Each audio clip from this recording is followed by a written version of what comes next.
Hearing a voice can change everything. So AT&T wants everyone to gift their voice to loved ones this holiday season because that conversation is a chance to say something they'll hear forever. AT&T. Connecting changes everything.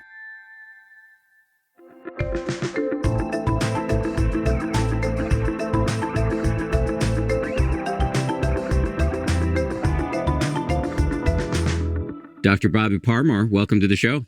Thanks so much for having me on. Pleasure. Let me just get a little background on you. How did you get so interested in this subject of doubt? Yeah, great question. So, growing up as a first-generation American Indian, I felt like I was always sitting at the intersection of different cultures, different practices. And a lot of my life growing up was filled with doubt. Is this how I'm supposed to act at school? Is this how I'm supposed to act at home? How am I supposed to ask someone out when that's not something that happens in my culture?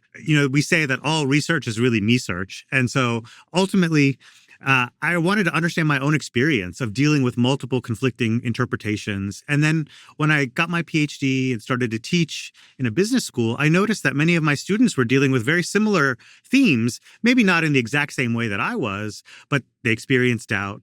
They didn't know how to handle it in the context of their decisions. And I felt like this was a great way of really making a contribution and understanding something deeply human. Yeah, I see it. I see how it resonates so deeply with you, and I can see how it's a huge problem in the culture. Before we go deeper into what to do about it, I wonder if we could define some terms. One of the terms you use is choice fatigue. Another is analysis paralysis.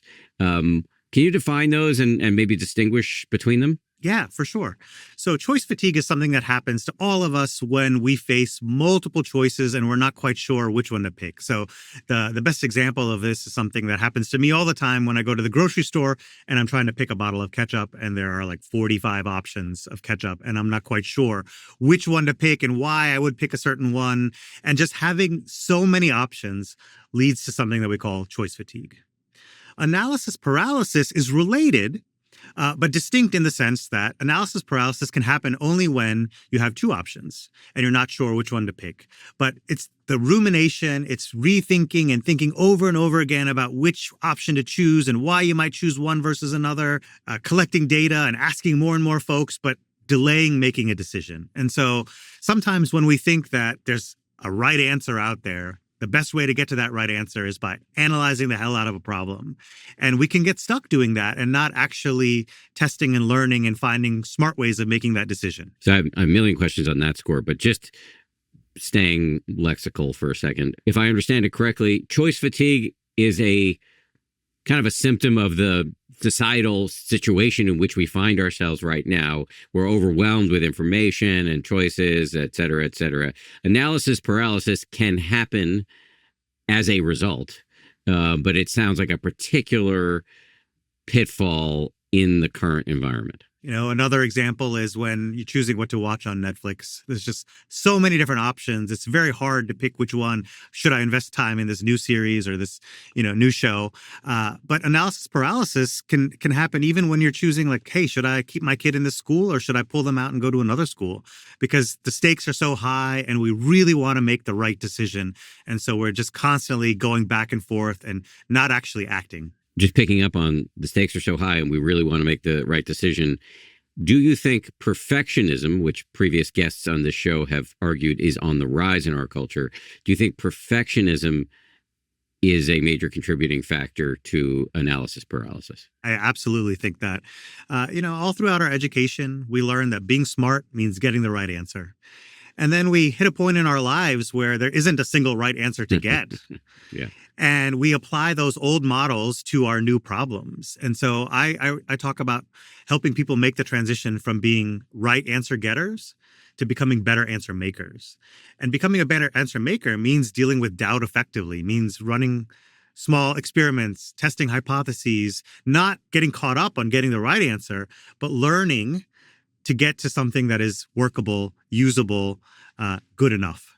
So in order to make that transition from, what is it again? Right answer getter to better answer maker? Yeah, good memory. In order to make that transition, you really do have to wrestle with your perfectionism. Absolutely. Because if you're trying to get the perfect answer. Well, most of us are trained to get the perfect answer by more analysis, right? Yes. Like you double check your numbers, you ask 4 different people, but you're not doing it by experimentation, because experimentation means you're saying, I don't know, but I'm going to find out by running an experiment or, trying something small. And that's a very different toolkit than the toolkit that is about getting the perfect right answer. You touch on another thing there obliquely that I think to me seems like another major contributing factor to analysis paralysis, which is I don't know. And our dislike of I don't know. This is not an original insight on my part, but I've spent a lot of time talking about how one of the major design flaws in the human operating system is that we are living in a world of constant flux, and yet we hate uncertainty. And so this allergy to the discomfort of uncertainty seems like another major contributing factor to analysis paralysis. 100%. Most of us associate this feeling of not knowing something or being caught between multiple conflicting interpretations as a sign that there's something wrong with us, that we're not smart enough, that we don't have the right experience, that somehow we're an imposter. But one of the things I try to help people see is that experience of doubt can also be a positive. It's a signal that we don't know. That means it's an opportunity to learn. And if we were to apply that kind of thinking in other domains of life, let's say you're at the gym and you're doing bicep curls. The first couple of bicep curls, you're just warming up. But if by the time you get to the 8th rep or the 9th rep, you're actually starting to feel the burn. Yeah. And if we were to drop the exercise at that point and say, you know what, I'm not good at this. The burn is a sign that I'm not strong enough and I'll never be strong. Then we'd be giving up on improving ourselves and getting stronger. And in the same way, if we think about doubt as the moment where, wait a second, it's a sign that I'm about to learn something new. It's a sign that I'm about to get smarter or more capable. We wouldn't give up and flee situations where we experience doubt. We'd see it as an investment in our future capabilities. This reminds me of a major teaching emphasis of my meditation teacher, Joseph Goldstein, who is a great friend and just a brilliant guy. And although I hope he doesn't hear me say that, because then I like to make fun of him.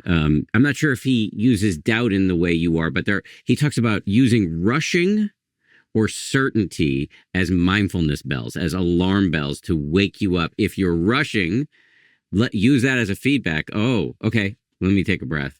Let me wake up a little bit and see what's going on. Similarly with certainty, which is a major design flaw in the human animal, I think related to our dislike of the unknown, of an uncertainty. Yeah. But I think what you're adding here is, when you're in a moment of doubt, that doesn't mean, fuck it, I can't figure this out. I don't know. I'm an imposter. This is hopeless. It's like, no. This is a time to wake up and get curious. Absolutely right. Those are great signals and signposts to help us have a different orientation to the situation that we're facing. When we feel very certain or when we're rushing, why do we rush? In part because we think that there's a right answer that we're not getting. Other people are getting it. We're not getting it. Well, we better, work faster to get there. And so those are moments where, particularly in novel circumstances where we're not practiced or we're seeing something for the first time, it's a great mechanism to step back and say, what else do I need to learn here? How else can I get curious about what's happening so I don't rush into something that is a bigger danger than where I am now? The listener will have heard many times, will have heard you try to make this conversation constructive and proactive and give us things we can do about the doubt. And I'm going to get there eventually, but I want to marinate in the problem a little bit longer, because there's a list that I read in an article about you called 9 Subtle Signs of Analysis Paralysis. And I like this list, and I'm going to read it out loud, and then you can just pick up on whatever you think is most interesting. So here are the 9 subtle signs. You're doing endless research. 1. 2, you're constantly seeking advice. 3, you have this overwhelming fear of making the wrong choice. 4, you're obsessing over worst case scenarios. 5, you're dressing up avoidance and disguising it as productivity. Number 6, you're missing or stretching your deadlines. Number 7, you're problem focused, not solution focused, which, by the way, is what I'm doing in this interview at this point.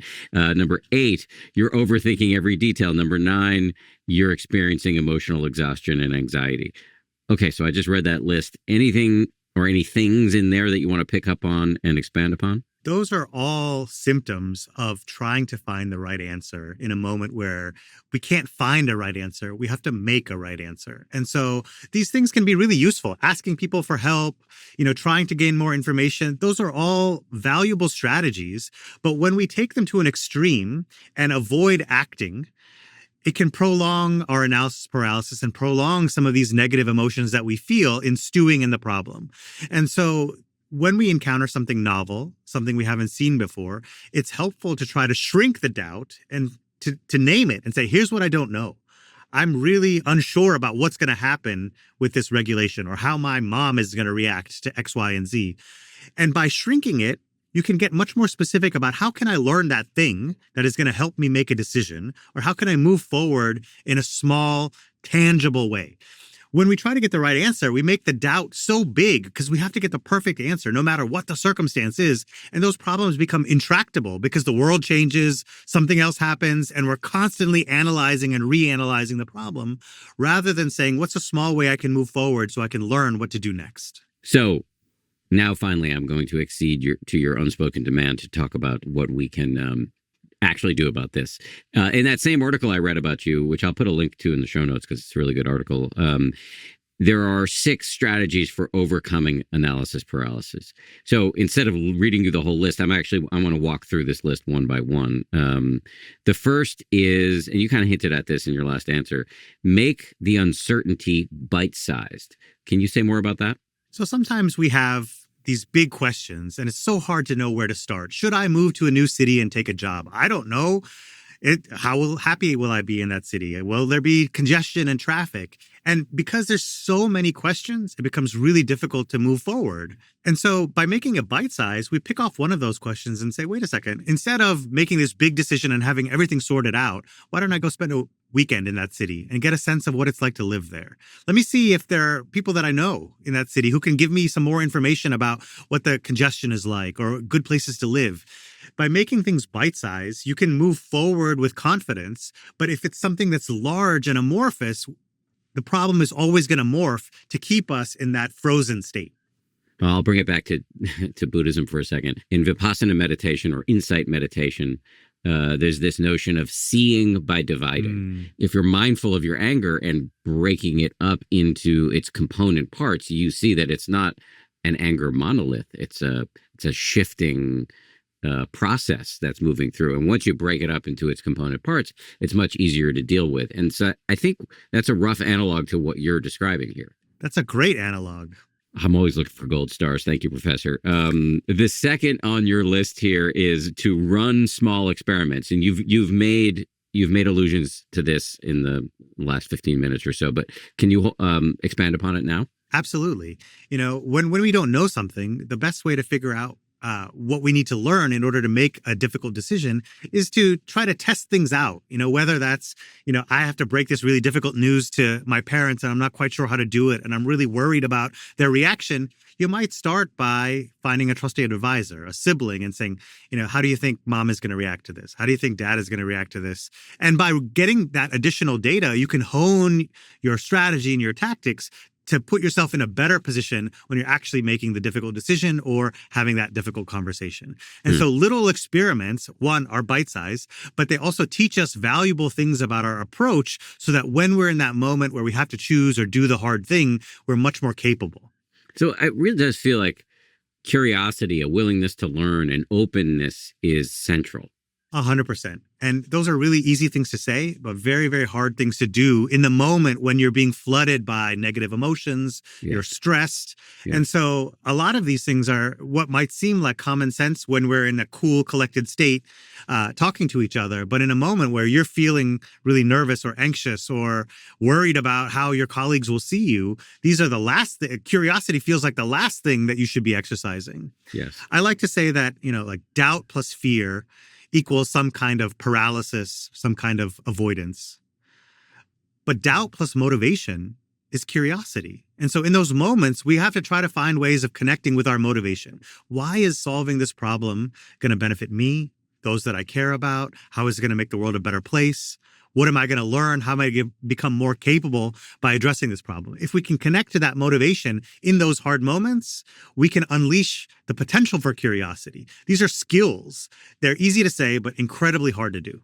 Okay, so I'm going to do a digression just to reset for the listener and for you. We're working our way through these 6 strategies for overcoming analysis paralysis, but you've just made a nod to something really important, which is these strategies sound good in a vacuum, but if you're freaking out, it's really hard to operationalize them.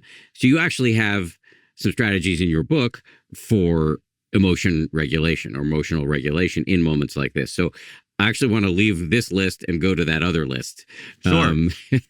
So if you, all right, am I being too confusing? No.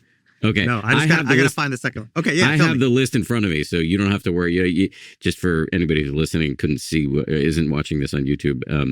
The professor just reached for his book to look at his list, but I have it in front of me because my producer Eleanor is such a good prepper for me that I have the list in front of me. Okay, so we're going to come back to the strategies for overcoming analysis paralysis. We're taking a digression after step number 2, which is run small experiments, to talk about emotional regulation.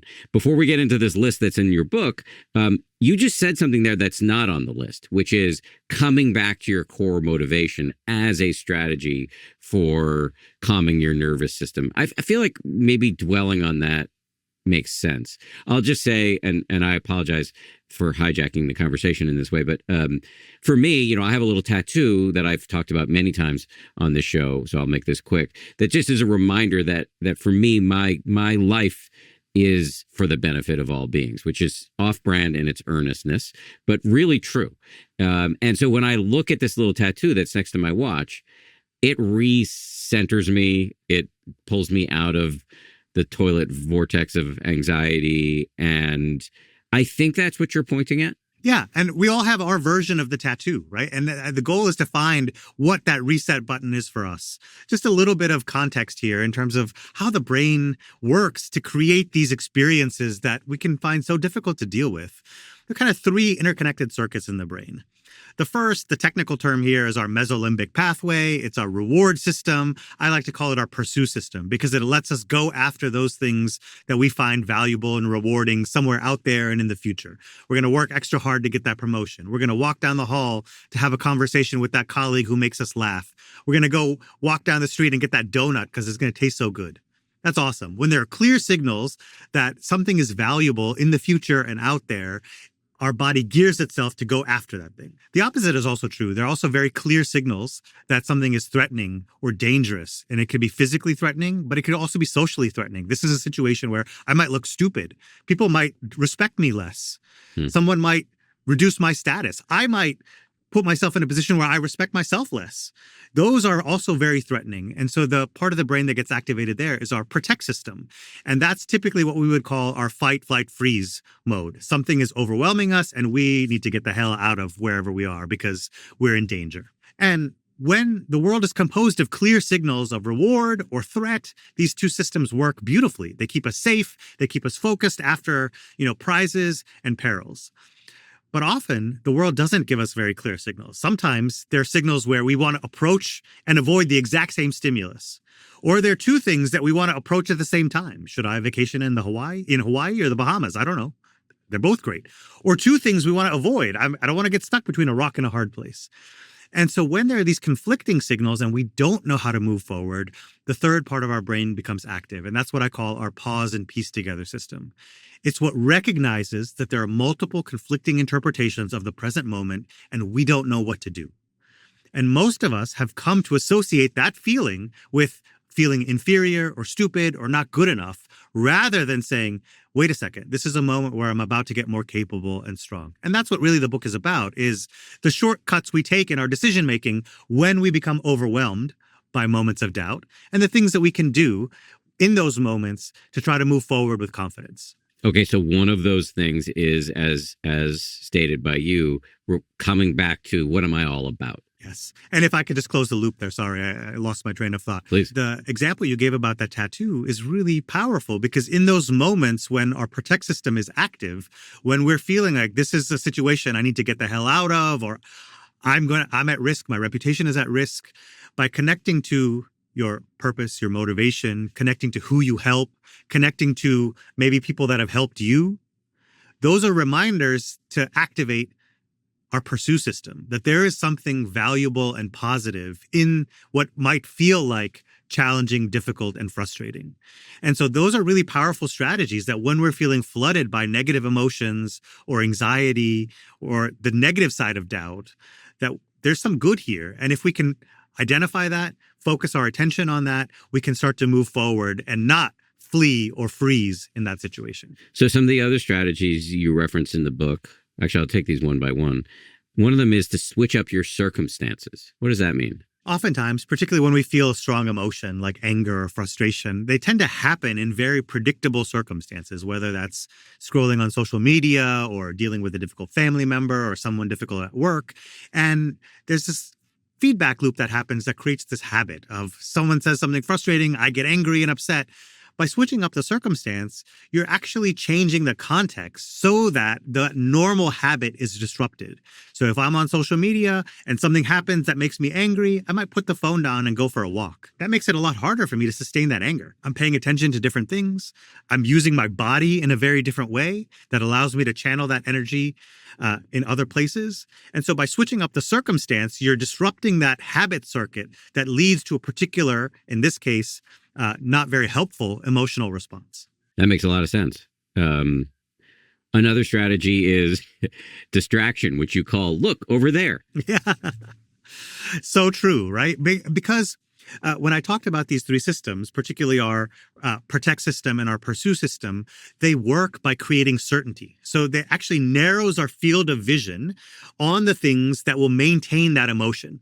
So if we're feeling angry at a colleague, all of a sudden what happens is all the things that we're paying attention to are the 5 times that you did me wrong in the workplace, or that time you lied to me, or that time you took credit for that thing that I did. And by looking elsewhere and distracting ourselves, we actively look for what others have called disconfirming data, or data that makes us say, actually, you know what, maybe this person isn't all bad, or maybe there was some other reason why they're acting this way. And so you're being very careful about how you deploy your attention so that you're not getting in this reinforcing loop that makes you angrier and angrier or more frustrated, and you can't get out of that cycle. So you got to break that cycle by distracting yourself and looking for things that are different than that pattern that's leading to that intense emotion. Now it seems like we've moved from moments of individual paralytic doubt and how to get out of them to moments of group doubt or group frustration where there's somebody else implicated in the situation. Yeah, I think a source of frustration and doubt in daily life is other people and the fact that they don't behave in the way that we want them to behave or react in the way that we want them to react. And so particularly in the context of thinking about regulating emotions and particularly strong emotions, other people and groups of people that we might have difference of opinion with are a source of that frustration and doubt. You know, AT&T believes hearing a voice can change everything. It's why we love a good podcast, or we save voicemails from loved ones, because we appreciate the sound of a familiar voice. When I need a pick-me-up, I call my friend Willie. Willie and I have known each other for nearly 25 years. He's just an incredibly close friend, and I laugh my you-know-what off every time we talk. That's my guy. AT&T wants everyone to share their voice over the holidays. So send a voice note, leave a voicemail, call someone, because that conversation is a chance to say something they will hear forever. Happy holidays from AT&T. Connecting changes everything. I've got a big trip coming up. I'm very excited about this. My family and I are flying to Washington to go to a Washington Commanders football game. As you may have heard me mention before, my beloved brother-in-law, Jack, is a pro scout for the Commanders. Love Jack, love the Commanders, love their head coach who was on this show not long ago. Anyway, I'm excited about this trip, and many of us are heading into a period of time when we're all taking vacation. It's the holiday season, and I've got an idea for you. While you're away, you could use that as an opportunity to host your home on Airbnb. I love staying in welcoming homes that I book on Airbnb. And it got me thinking, my home could do the same for somebody else. I put so much work into this house. My wife put most of the work in, but we put a lot of time and energy into this place. So why not use it as a spot to help other people feel comfortable while they are away from home? And think about it. If you host your home on Airbnb while you're traveling, it's a great way to offset some of the costs of your own trip. You get paid for taking a vacation. And the extra income you make can be put toward an upcoming trip, a splurge you've been eyeing, home improvement projects. So if you've got some holiday travel or any other travel coming up, hosting is a pretty cool and unique way to make some of your money back. Your home might be worth more than you think. Find out how much at airbnb.com/host.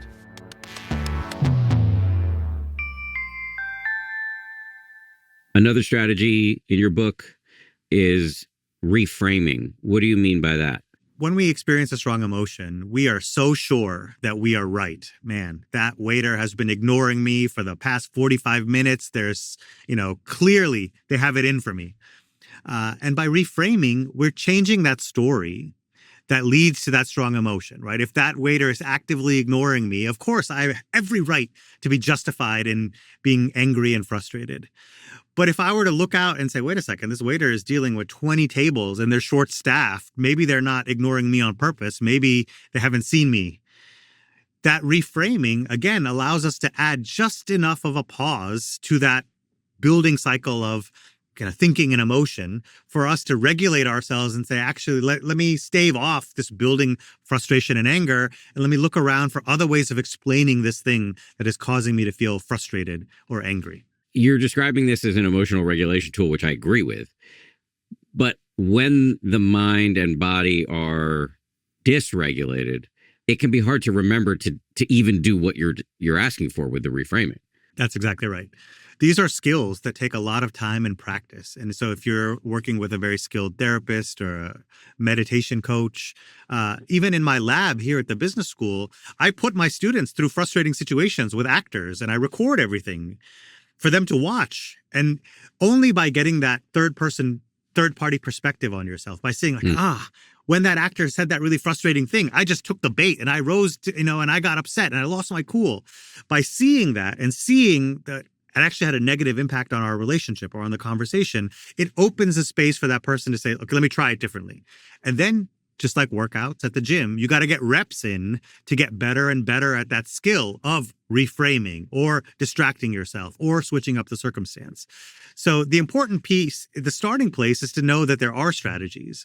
But just like me watching a video on how to do pull-ups, that's great. I now know cognitively how to do better pull-ups. It doesn't mean anything until I get my butt in the gym and start actually practicing. I suck at pull-ups. Me too.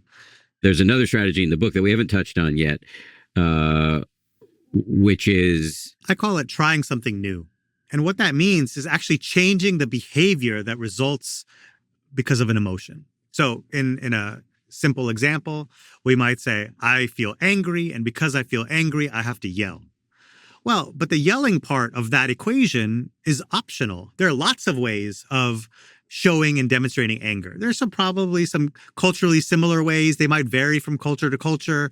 But people who have tried to find universal ways of displaying anger or frustration or sadness have not been able to find them.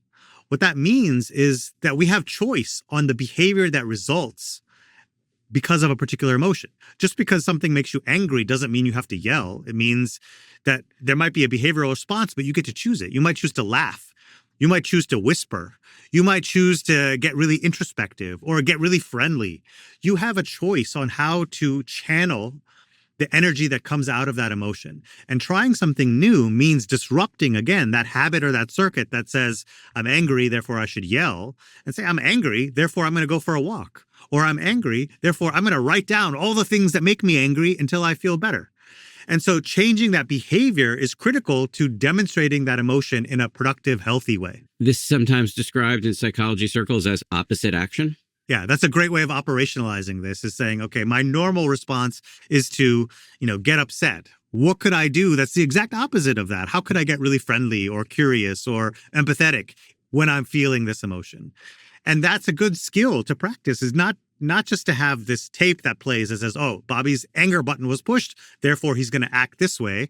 Well, Bobby gets a choice in how he shows up when he's feeling angry. Well, Bobby's been very patient with me in jumping all over the place during this interview. So let me just reset for you and for the audience. We started by talking about 6 strategies for overcoming analysis paralysis. But then in the middle of that excellent list, you started talking about emotional regulation, and we jumped to another list, which we have now completed. And so we're going to go back to your strategies for overcoming analysis paralysis. There may be some redundancies ahead, just as a warning, but that's fine. I need to hear things a million times before they actually penetrate. So number 3 on your list of ways to overcome analysis paralysis is avoid alternatives that lock you in. What do you mean by that? Yeah, this is another version of making the doubt smaller, shrinking it. So there are times where when we make decisions, it's really hard to undo it. So we might quit our job because we're so upset at our boss or our colleagues. And that's a really hard decision to walk back. And so when we're experiencing analysis paralysis, we want to keep our options open and we want to avoid decisions that lock us into, oh, I've definitely left this job and I can never go back. We might decide instead to say, can I get a transfer to another team? Or can I work from home for a few days? These are options that allow us to come back in some way. They don't close the door on a particular set of actions or strategies. But as we just talked about, when we have really strong emotions, because they force our hand to do something and to do something big, the likelihood of making those irreversible decisions is a lot higher when we're feeling emotionally excited or aroused. Yes, it can lead to irreversible damage if not tended carefully. Okay, so number 4 is a bit of a repeat, but in moments of analysis paralysis, number 4 is to remind yourself of your big picture goals. That's right. So by zooming out and saying, why am I trying to solve this problem? What benefit might I gain or might others gain? What skills might I develop? Who's helped by this? It can help you say, like, wait a second, I don't have to get this completely right. I don't have to be perfect in this. Let me move forward in ways that are good, but maybe not perfect. Number 5 is be open to positive surprises.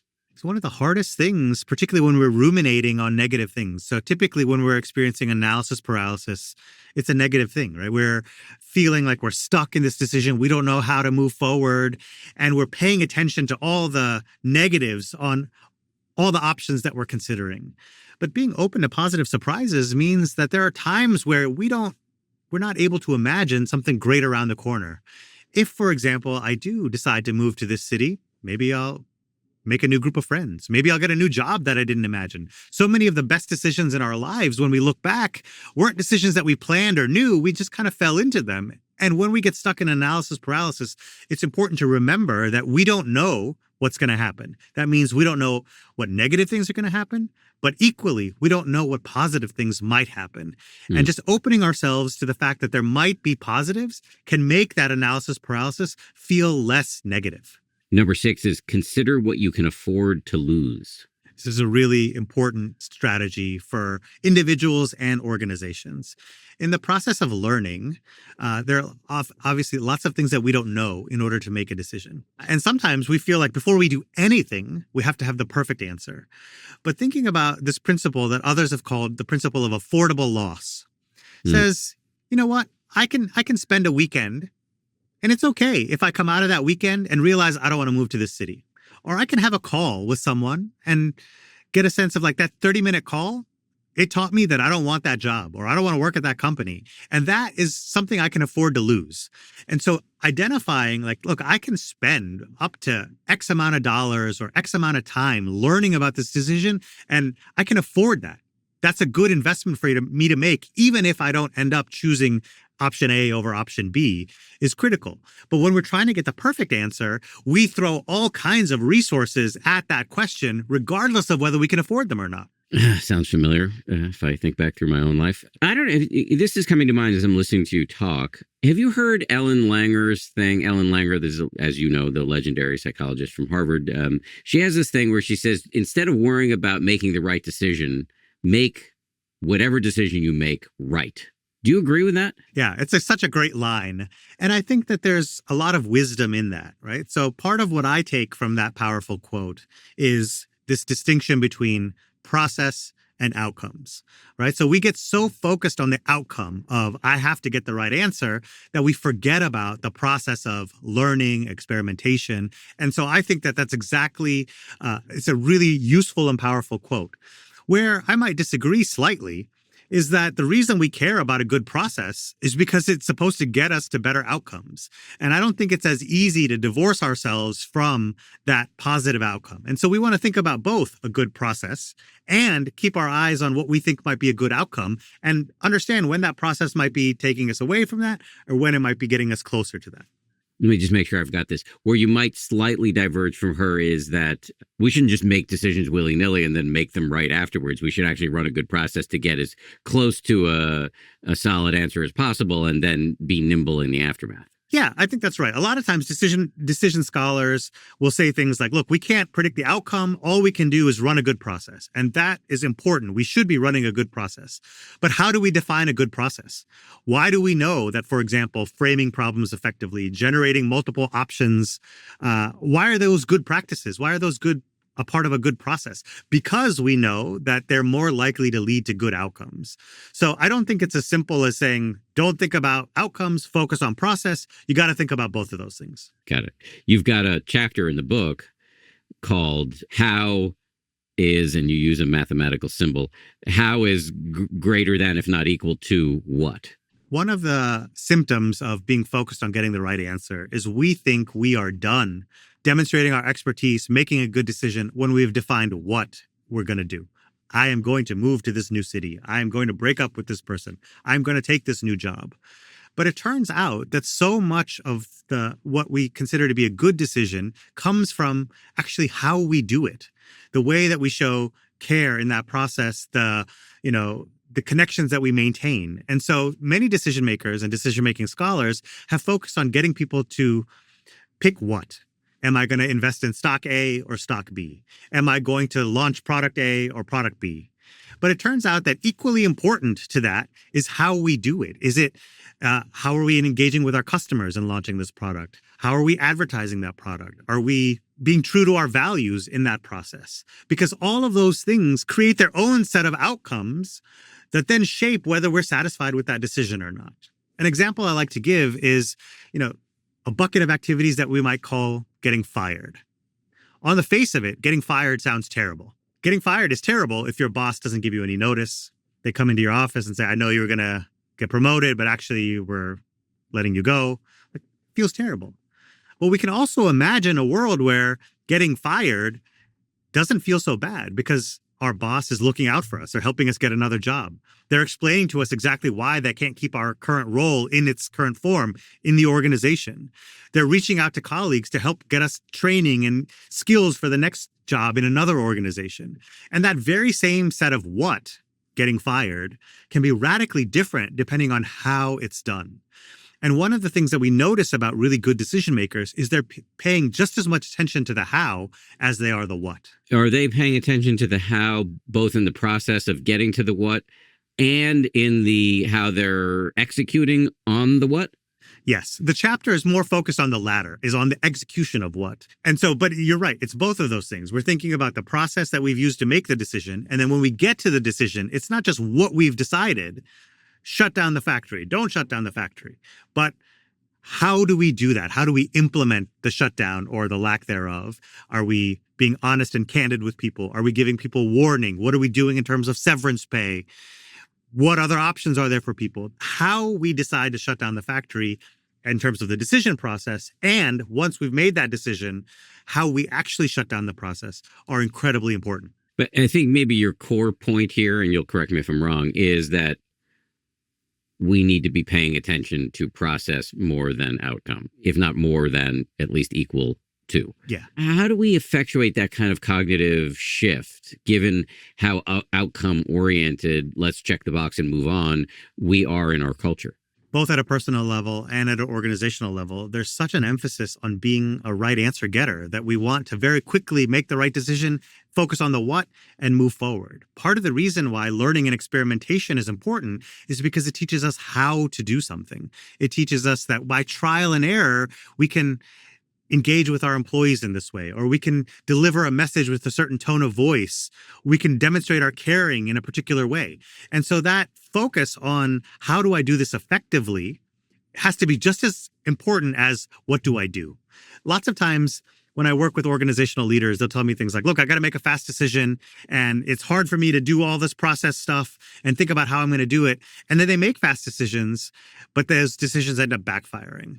And we've really got to reconcile, do I want to get to the wrong destination fast, or would I be willing to endure a little bit more time and effort to get to a better destination? Maybe at least one effective learning mechanism here is just thinking about all the bad decisions we've made and learning from putting our hand on the stove. Trying to avoid that regret is a big motivator for many individuals. And I think another piece that can help shift that mindset is thinking about and making sure people understand that there are different types of decisions. In my opinion, too much of the decision-making literature has assumed that there is a single process that works for all decisions. And what we've done is we've taken processes that work for simple decisions where people have a lot of experience and expertise and tried to use those processes for more complex decisions where there's multiple conflicting interpretations, where we're not sure how to move forward. In this book, I'm trying to elucidate a different process for those kinds of difficult problems. There are times we can rely on our intuition. There are times where we can, be more safe by flying by the seat of our pants because we have some experience. And there are times where we want to be a little bit more thoughtful and careful. And distinguishing those two doesn't mean that we're giving up a skill set that has gotten us some success. It just means that we're adding tools to the toolkit. How do we distinguish between those two? So it's very critical to try to distinguish between decisions that we've made 100 times and decisions that are novel. And sometimes it's very tempting to convince ourselves that something new and novel is something that we're going to be really good at. But one of the things we would really want to ask ourselves is this a decision where I feel comfortable? What do I know? What's my level of confidence? And if I have a high degree of confidence, perhaps it's a sign that I have done this several times. And if I have a low degree of confidence, it might be a sign that maybe I need to step back and learn. Yeah, but for me, many of my dumbest decisions have been at moments of peak confidence. Pride goeth and all that. Yeah, it's a good point, right? So oftentimes we overestimate our ability to make novel decisions. But going back and saying, how similar is this choice to choices that I've made in the past? What could be different about this? So I think it's a useful skill here is to say, how is this choice similar to things I've done in the past? But to also ask yourself, how is this different than things I've done in the past? Because often it's really easy to focus on the similarities, and that's exactly where the overconfidence comes from. This is just like what I've done 20 times before. But if we don't step back and say, well, how is this different? Well, this is a new context, or this is a new employee, or this is a new set of skills that I haven't mastered, then we can become overconfident and not appreciate that this might be distinct from what we're used to. So there's a whole section in the book about confidence, how to achieve some level of confidence in the face of doubt. I have a bunch of questions I want to ask about this, but anything to say off the bat? Yeah, I think the core part of this is that doubt is not something that should erode our confidence, that we can maintain our confidence to learn and grow even when we don't know what to do. You've got, in this section on confidence, you've got anticipation tactics and resilience tactics. Do I have that right? Yep. What do you mean by anticipation tactics as a source of confidence? So oftentimes when we don't know what to do or how to move forward, we can step back and say, what could go wrong? And how can I anticipate things that might happen and be prepared for that world if it were to occur in that way? And so oftentimes in organizations, we call this a premortem. So one of the tactics here is to say, okay, if I made this decision and then if I made this decision and I regretted it in 4 weeks, why might I regret it? Well, maybe because I rushed through it, or maybe I, didn't quite take this into account. And so you think about those things that might cause you regret or cause the decision to fail ahead of time and say, what can I do now to make it less likely that I will regret this choice, or less likely that I will feel bad about this decision? And we're doing that by anticipating what might go wrong. So some of the anticipation tactics you list here, actually, let me just go through these. The first is anomalizing. What does that mean? So when we anomalize, we're looking for subtle signals that something is different than what we expect. We're looking for, you know what, the way that so-and-so raised their eyebrow at me, maybe they're not tracking with everything that I'm saying. And by paying attention to those subtle signals, we can find places where things are going off of our expectations or deviating from what we thought would happen faster. And by anticipating them quicker, we can do something about it faster. Second, on this, we're in another list here. The second is waiting, which it seems so obvious, but we forget to do it because, again, we're rushing. Yeah, that's right. We're rushing. I'm a good decision maker. I need to make fast decisions. But stepping back and saying, wait, if I come back to this in a week, we'll have more information, or this other thing will have happened that will make it easier for me to make this decision. If you're building a house and you're like, I don't know what color to paint my house. Well, in 2 weeks, they're going to put the floor in. And once they put the floor in, I'll have a better sense of how to make this decision. And so sometimes being strategic about waiting is really helpful. Where this can get counterproductive is people just keep waiting and keep waiting and keep kicking the can down the road versus being very clear about, I'm waiting to know what color the floor is going to be so I can match the wall to that. You have to get really specific about what it is you're going to learn in that time that you're waiting. Okay, again, we're working through a list of what you call anticipation tactics. For if you've got a problem, what kind of helpful thinking can you do in advance? What kind of forecasting can you do in advance? None of these fall in the category of analysis paralysis unless you take it too far. So number 3 on your list is flexible plans. So we imagine a future and there's only one thing that we can do. Then it's very hard to pivot if things change. But if we set out and say, okay, wait, actually, I have 3 options. Or I might be able to, if I see this happen in the world, I'll pivot in this particular way. Those flexible options allow you to learn and adapt. When we only have one option, we are tempted in twisting the world to make that one option the right answer. Versus if we have multiple options or we have some flexibility in how we implement, we can adapt a little bit more flexibly. One of my favorite examples of this is FedEx. FedEx can't always predict exactly where different weather events or thunderstorms are going to hit. So they fly a certain capacity of their planes half full. And what they do with that half full capacity is it allows them to reroute those planes to different cities where there might be weather patterns so they can pick up those packages and get them to their destination.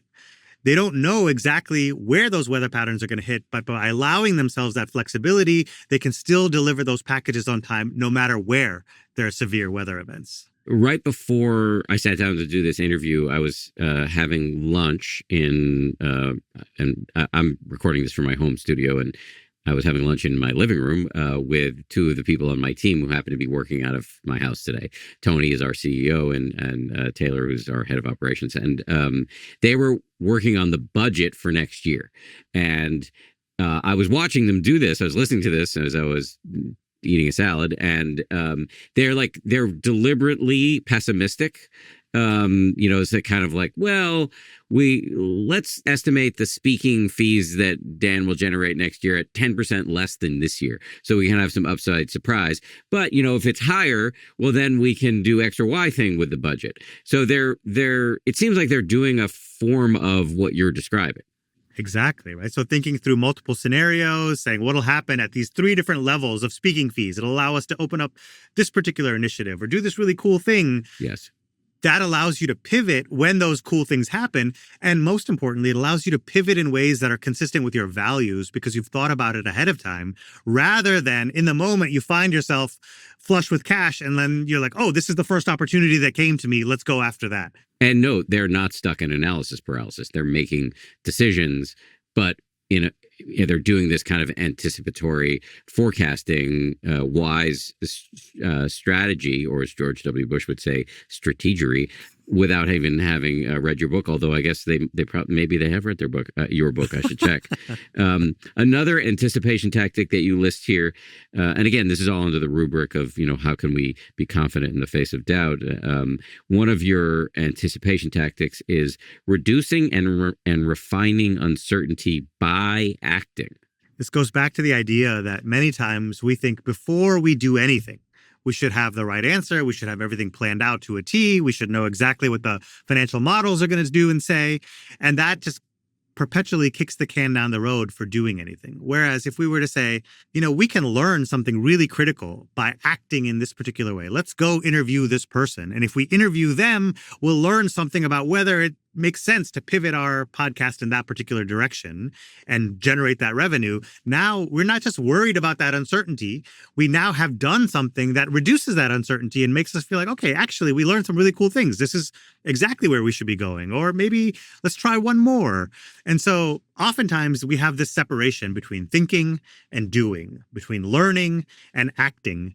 And one of the best ways of dealing with doubt is to shrink those cycles and to try something out and learn from it and try something else out and learn from it. So having shorter and shorter cycles of trying something and learning rather than one big cycle of let me get the perfect answer and then go implement this thing. Tony, our CEO, talks a lot about crawl, walk, run, learning by doing, but doing in small increments, aka the experiments that you referred to earlier. Absolutely, right? Because you're so much more confident walking once you've crawled, and you're so much more confident running once you've walked and crawled because you've learned about the environment and the people that you're working with. Okay, again, we're talking about in this section of our conversation, we're talking about how to generate some degree of confidence in the face of doubt. And we just listed, or you just listed 4 anticipation tactics. There are also in your book 2 what you call resilience tactics. What is a resilience tactic and how can it help you be confident in the face of doubt?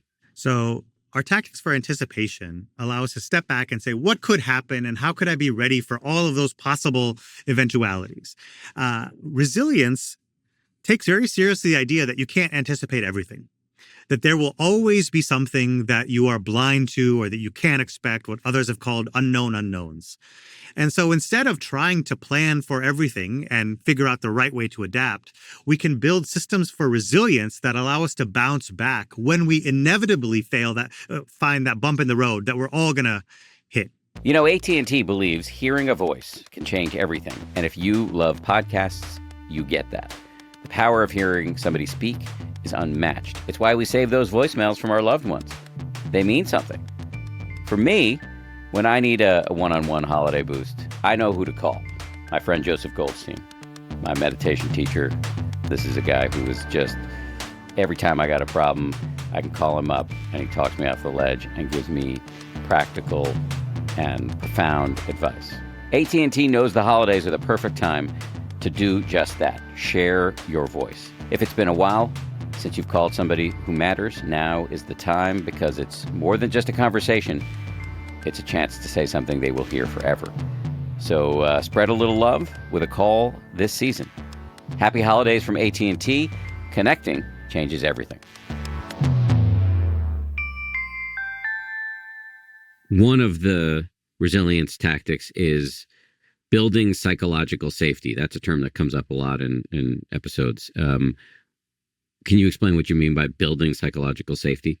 So when your team or the folks that you're working with have psychological safety, they believe that you or the rest of the team is a safe place to take interpersonal risks. And so they can try things out. They can say, you know what, I'm really worried about the budget for next year or next quarter. And no one's going to say, well, Bobby, that's your fault. You should be, handling that. Psychological safety allows people to be resilient because it's a safe place to fail and then bounce back from saying, actually, I'm concerned about this budget. Well, let's all work together and figure out what we can do to alleviate these concerns or create a strategy that's going to help us move forward, even if they're unknowns. So psychological safety is critical to resilience because even when we stumble, we can pick ourselves back up and we're not afraid that people are going to think less of us for having stumbled. I mean, I think a lot about how to create psychological safety on my team, and I'm not sure I've aced it. It's a beautiful concept and it makes a ton of sense. And there's data to show that it's like a huge contributing factor to the success of any organization or team. And yet it's easier said than done. So what are your thoughts about how to actually do it? One of the tactics that I really like is more of a structural part of the conversation. Obviously, there are things that you can do as a leader to share your own vulnerabilities, to praise people for taking efforts, even if they haven't quite achieved what they wanted to achieve. But when I mean structural, I mean actually having a part of the conversation designated to, let's think about the weaknesses in this plan. And we're all going to do that. Not just Dan, but all of us are going to poke holes in this. Let's all think about what are the strengths of this plan. And when you have defined someone to play the role of devil's advocate or someone to poke holes, they're playing a role that's beneficial for the team rather than just being an ass, right? And so by creating space for those conversations, you can make it much easier for people to say, I have these concerns. I'm worried about this. I'm also really excited about this other thing. And so thinking about how we spend our time in a meeting and a discussion, let's focus on what are the strengths of this idea? Now, what are all the weaknesses that we see? And we're not pointing out those weaknesses because we want to be mean, but because we want to figure out how to make that idea better. So, for example, tomorrow we have a big team meeting about a new app we're launching. Tony's the boss. I guess as the founder of the company, as the face of the company, I could say, after Tony and her team have made their presentation, I could say, hey, look, I think one really healthy thing to do for those of you who are coming to this with fresh eyes is, what have we not thought about? Like, where could this go wrong? What should we have our eyes on that maybe we're missing? Yeah, I think that's a great tactic. Another resilience tactic that you list in your book is called building buffers. What's that all about? Particularly when we're doing novel things that we haven't done before, we're going to stumble. And building buffers is about making sure that when we stumble in ways that are affordable, that are small, that we can kind of pick ourselves back up. And so when we're investing in a new app, we might invest in an app that has kind of a smaller user base at first that we can grow out. We might say we're going to invest only this amount of money in this app so that if it doesn't work, we've got other resources to do other things. And so if you're in a factory setting or working in like a chemical plant, those buffers allow you to say, well, actually, there was a very small chemical spill, but we caught it early, we cleaned it up, and we were able to patch that tank right away because even though we made an error, we were able to pick ourselves back up quickly. And so buffers just allow us a little bit of wiggle room to say things can get slightly out of hand, but not so out of hand that we can't rein it in. Another sort of crawl, walk, run situation. There's a lot in your book about, and I was trying to articulate this earlier ham-fistedly, I think, like there's not only the doubt that I may face as an individual when I'm solo confronting a decision, but there's also kind of group doubt or doubt in interpersonal doubt as you're trying to tackle a decision together. And so you talk about that a lot in the book and have thus far in this conversation, although you have a chapter where you talk about the limits of cooperation. So what do you mean by that? One of the biggest sources of doubt that we face in our day-to-day life, in our day-to-day decision-making, is about the motives of others, other human beings, and how we might work together, or we might cooperate together, or how we might compete against each other, or, war with each other. And so often we're unsure about whether we should take a risk to help someone, whether we should, work together with someone we don't know. And when we think about the limits of cooperation is an incredible tool that human beings have invented that has allowed us to basically take over the planet.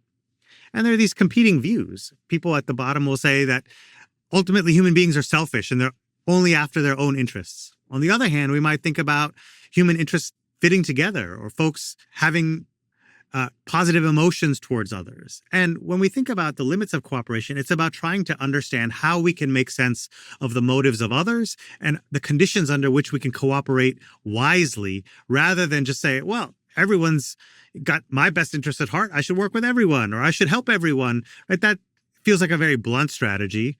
And so does the opposite strategy, which is everyone is out to get me. I should just focus on my own work. And so being able to distinguish when someone is trustworthy and when it's worth our time and effort to be vulnerable to that person, and when it's not, is critical. Important source of doubt in our day-to-day lives is, can I trust this person over there? How do you know? I've fucked that up many times. Like, how do you know? This is one where we want to collect evidence. We want to talk to folks that person has worked with. We want to get a sense of their motivations. When are they willing to sacrifice to help others or help us in particular? And we're kind of going back and forth between what we know about that person from other interactions from the past. And again, in those moments, because it's a source of doubt, we don't just go all in and say, well, now I'm going to hand over the keys to my company to you. We create small experiments that allow that person to continue to earn our trust and allow us to continue to be vulnerable to that person so that we have a positive, cooperative working relationship that we both can believe in.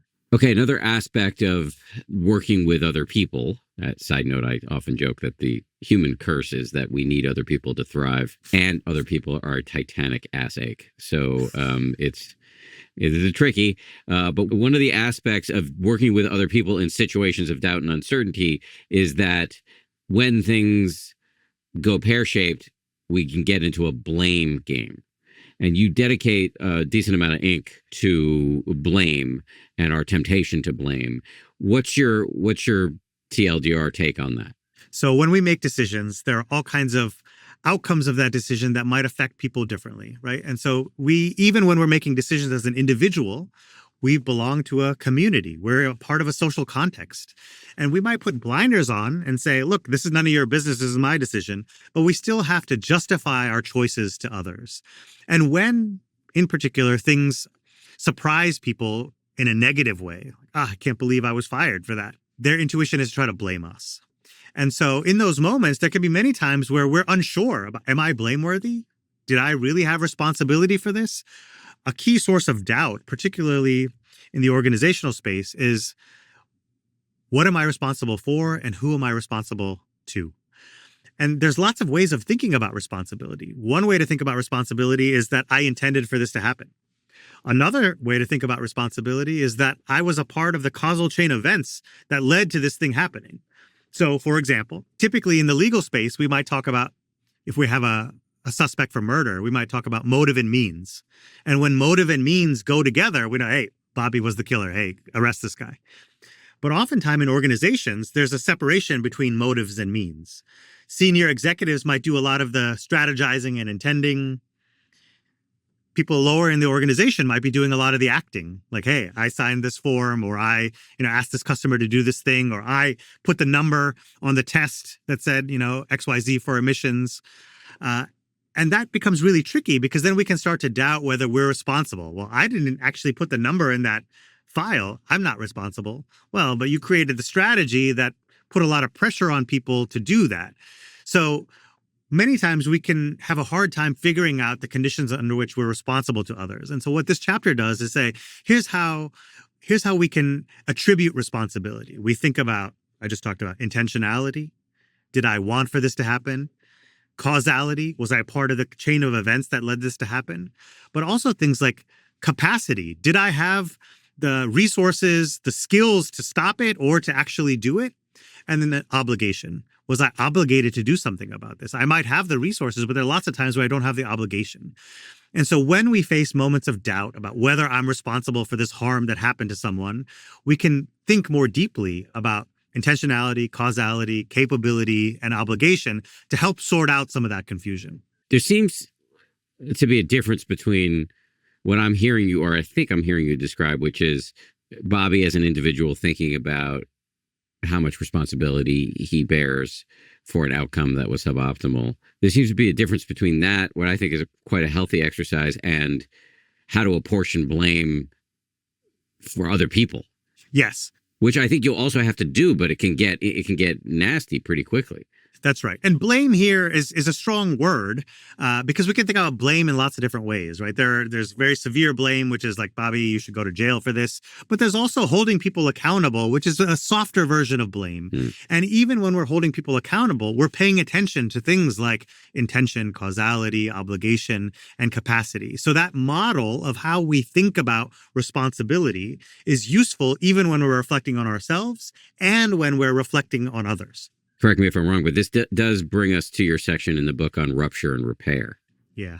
Can you say a little bit more what you mean by that? Because this strikes me as as really important in human affairs. When we're focused on getting the right answer, once we get the right answer, the world is going to be a perfect place. Once I choose that I'm going to marry the right person, or I'm going to raise my kid in this particular way, nothing could possibly go wrong after that, right? Except wrong. Anyone who's been in another relationship with a human being knows that relationships have this pattern, this ebb and flow of rupture and repair. We disagree about things. I talk a lot about how, I would, without question, lay down my life to protect my family. Undeniably. And sometimes they annoy the crap out of me. And I annoy the crap out of them. That's a human thing. if we think about relationships as having this rupture and repair, ebb and flow, then it helps us say, like, wait a second, I did this thing that was annoying. That happens. How do we focus on repair? Rather than saying, wait a second, you're the wrong person for me because you did this thing that I didn't like, or I should go find another relationship or work at another company because this thing happened that I didn't like. And so it helps level set these expectations for how we interact with each other. We're not going to like things that everyone says or does. How do we build the skills to repair even when there's been that rupture? It's a key. I think I'm using this word correctly, but it feels like a key heuristic, like it's a goggles through which to view your relationships with other people. Absolutely. There's also a section in the book about what you call after action reviews. You've made the decision, and then what? Yeah, this goes back to what we were talking about earlier about shortening the cycle between learning and action. And often when we think like, okay, we're done. We've implemented this new app. We've launched this new product. We've decided to date so-and-so. We're done.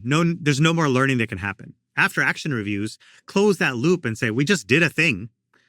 What do we learn from doing that thing that might change how we approach similar decisions in the future? And so after action reviews, popularized by our military, but similar things happen in companies, in hospitals, where we step back and we ask ourselves 4 questions. The first question is, what did I think would happen? What was my expectation about what would happen? Well, I thought we would launch the app and it would be a raging success. The second question is, what actually happened? Well, what actually happened was we launched the app and it was quiet for a couple of weeks. And then in week 7, all of a sudden there was like this giant uptick. That's interesting. The third question is why? Well, maybe we weren't quite reaching our audience in those first couple of weeks. You start to hypothesize about why there was this gap between the world you expected and the world you actually encountered. And then the fourth and final question is, what does this mean for what we do differently next time? Well, given the fact that there was this lag between what we expected, maybe we need to engage in marketing sooner next time. And so at the end of any decision, whether it's a small decision like, oh, okay, we ran this small conference, or it's a big decision, we decided to move into this new product portfolio, we can step back and ask ourselves these 4 questions. What did I expect would happen? What actually happened? Why?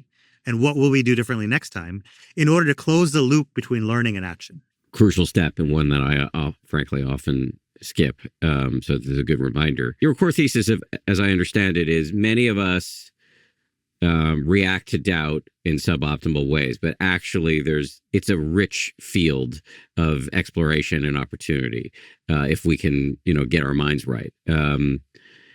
And then once you've got the right attitude about that, then there are a bunch of other skills to be applied. Like, how are you working with other people? How are you thinking about taking responsibility and holding other people accountable and surfing the inevitable ups and downs of relationships, et cetera, et cetera? Would you say, and none of us knows like how AI is going to play out, but would you say that in an era of increased artificial intelligence, that this kind of deeply human intelligence, intrapersonal and interpersonal, is going to become more and more important? I certainly hope so.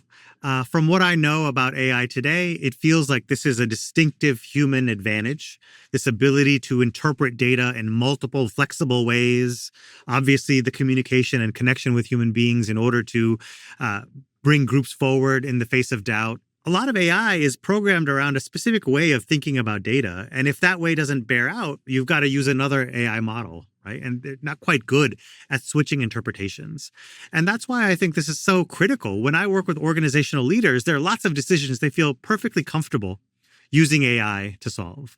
And then there are a bunch of decisions where like, I'm not sure. And in those moments, they just kind of ignore whatever artificial intelligence they're using, and then they fall back on these tools and techniques. And so I'm trying to kind of really highlight and elucidate these uniquely human capacities for interpreting flexibly, for testing, for iteration in ways that don't get us to the right answer fast, but get us to a better answer that we're happier with in the long term. At the end of the interview, I always ask 2 questions. One is there something you were hoping that we would get to that we haven't? First thing I'd like to highlight is, dealing with these moments of doubt. This is how we build a good life. All of us have had difficult decisions, And in those moments, sometimes we've shown up exactly how we want to show up and we're proud of those decisions. And at other times, we've shown up in ways that maybe we're less proud of. But those difficult moments of doubt, those defining moments, are critical to building a good life. I think the pendulum also swings in the opposite way, that if we want to be good at making difficult decisions, we've also got to think about the kind of life that we lead. And an exercise that I do with lots of my students and executives is what I call a good life audit. And what this exercise asks people to do is to go through these important domains in their life: their nutrition, their sleep, their relationships, their exercise, their work, their meaning and purpose, and to say, how is this showing up for me day in and day out?